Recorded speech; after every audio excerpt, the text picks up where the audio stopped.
పావలాకి మరో అమృతమైన ఆహారం పుట్నాల పప్పు, కొమ్ము శనగలు, పుట్నాల పప్పు. అసలు పుట్నాల పప్పులో ప్రోటీన్ ఉంటుంది, అది ఏది తిన్నా రాదు. ప్రోటీను, ఐరను, కార్బోహైడ్రేట్ శరీరం తయారవ్వడానికి, ఎముకలు తయారవ్వడానికి, ఆడపిల్లలకైతే ఈ వక్రోజాలు తయారవ్వడానికి అన్నింటికీ ఉపయోగపడుతుంది.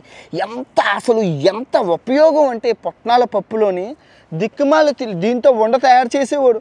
పప్పులు మాకు ఈ వండ ఉండేది, ఏది శనగపప్పు వండ ఎంత మంచిది, ఇది ఉండేది పుట్నాల పప్పు వండ ఉండేది. మళ్ళీ ఇందులో బెల్లం, తర్వాత ఎంత ఉపయోగం మీరు చెప్పండి.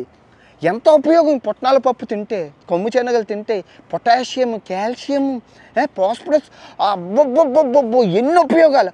ఎముకల నిర్మాణానికి, శరీరాన ఎదుగుదలకి పిల్లలకు ఉపయోగపడుతుంది. ఎంత పిత్తులు వస్తాయని మమ్మల్ని అందరూ ఏడిపించేవాడు పప్పు తిన్నామని. ఎంత మంచిది, ఎంత ఆరోగ్యకరం, ఇంది ఫైబరు, ఎంత మంచివి మాకు ఉండేవి ఆ రోజుల్లోని.